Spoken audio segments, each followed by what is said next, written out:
এবার আমরা দেখব কিভাবে আফটার ইফেক্টে কোনো একটি প্রজেক্ট ইনপুট করতে হয়। আমরা এই জায়গায় ডাবল ক্লিক করব। ডাবল ক্লিক করার পর যে জায়গায় আমাদের এআই ফাইলটি অথবা ইমেজটি রাখা রয়েছে আমরা সেই জায়গায় চলে যাব। সেই জায়গায় যাওয়ার পর আমরা আমাদের অ্যাসেটটি বের করে নিব। এই যে এআই ফাইলটি রয়েছে আমরা সেটিকে ইনপুট করব। সেই জন্য প্রজেক্ট ফুটেজ রয়েছে, আমরা এই জায়গায় কম্পোজিশন রিটেন লেয়ারে ক্লিক করব, এরপর ইনপুট করব। ইনপুট করা হয়ে গেলে দেখুন আমাদের কম্পোজিশন তৈরি হয়ে গেছে। আমরা এই জায়গায় ডাবল ক্লিক করলে আমাদের এআই ফাইলের ভিতর যে লেয়ারগুলো রয়েছে সেই লেয়ারটি চলে আসছে। আমরা দেখতে পাচ্ছি এই জায়গায় দুটি লেয়ার রয়েছে, একটিতে হচ্ছে এরোপ্লেন এবং অন্যটিতে হচ্ছে ব্যাকগ্রাউন্ড। আমরা যদি এখন এই সিলেকশন টুলটি সিলেক্ট রাখা অবস্থায় নাড়াচাড়া করি তাহলে আমাদের ব্যাকগ্রাউন্ডটি নড়ে যাচ্ছে, সেই জন্য কন্ট্রোল জেড দিয়ে আমরা আনডু করলাম। এরপর আমরা এটিকে যদি লক করে দিই তাহলে এবার যদি আমরা অ্যানিমেশনের জন্য মাউস নিয়ে এই জায়গায় নাড়াচাড়া করি তাহলে ব্যাকগ্রাউন্ডে আর কোনো সমস্যা হবে না। আমরা এখন ইজিলি আমাদের এরোপ্লেনকে অ্যানিমেশন করতে পারবো। এরপর দেখতে পাচ্ছেন আমরা এই জায়গায় এই যেটিকে বলা হয় টাইম ইন্ডিকেটর। টাইম ইন্ডিকেটরটি যে জায়গায় আমরা নিব সেই জায়গায় এখন আমরা কত সেকেন্ড কত ফ্রেমে রয়েছি সেটিকে দেখতে পারবো এই অংশে।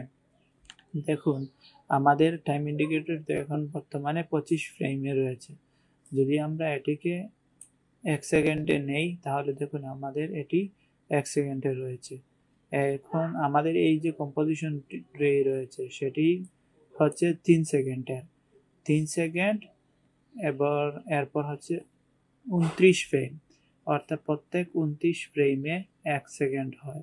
আমরা যদি এই কম্পোজিশনকে পরিবর্তন করতে চাই তাহলে এই জায়গায় মাউসের এই পয়েন্টারটি নিয়ে অথবা যে কোনো জায়গায় নিয়ে আমরা কম্পোজিশন গিয়ে কম্পোজিশন সেটিং এই জায়গায় পারি। এরপর সেই জায়গায় গিয়ে কম্পোজিশনের যে নামটি আমরা দিতে চাচ্ছি সেইটি এই জায়গায় রিনেম করে দিতে পারবো।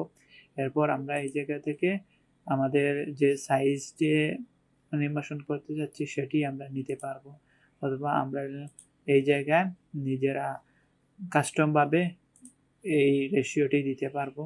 এরপর এই জায়গায় ডিউরেশন, আমাদের অ্যানিমেশন কত সময় নিয়ে আমাদের অ্যানিমেশনটি হবে সেটি আমরা এই জায়গায় চেঞ্জ করে দিতে পারবো। যেমন এখন রয়েছে 3 সেকেন্ড, 3 সেকেন্ড 0 ফ্রেম, আমরা এই জায়গায় আমরা চাচ্ছি 5 সেকেন্ডের একটি কম্পোজিশন দিতে। তাহলে দেখুন এই জায়গায় ফ্রেম রেট রয়েছে, অর্থাৎ প্রত্যেক 29.97 ফ্রেমে 1 সেকেন্ড হবে। এরপর আমরা ওকে দিলাম। ওকে দেওয়ার পর দেখুন এই জায়গায় হচ্ছে এই টাইমলাইনটি জুম এবং জুম আউট করার, জুম ইন জুম আউট করার অপশন। আমরা যদি জুম আউট করি তাহলে দেখতে পাচ্ছি আমাদের লেয়ারটি এতটুকু পর্যন্ত দেখাচ্ছে, বাইরের অংশ দেখাচ্ছে না, কারণ ইতিপূর্বে আমাদের কম্পোজিশনটি ছিল 3 সেকেন্ডে, এখন আমাদের কম্পোজিশনটি হচ্ছে 5 সেকেন্ডের। সুতরাং আমাদের লেয়ারটি পূর্বে ছিল 3 সেকেন্ড পর্যন্ত। আমরা এটিকে 5 সেকেন্ড পর্যন্ত নিতে চাইলে আমরা এই লেয়ারগুলোকে সিলেক্ট করব। সিলেক্ট করে আমরা এইরকম টেনে 5 সেকেন্ড পর্যন্ত দিয়ে দিব। তাহলে দেখতে পাচ্ছি আমাদের অ্যানিমেশন এর জন্য কম্পোজিশন রেডি হয়ে গেছে 5 সেকেন্ডের জন্য। আশা করি এতটুকু আপনাদের বুঝতে পারছেন। এবার আমরা আমাদের অ্যানিমেশনটি শুরু করতে পারবো।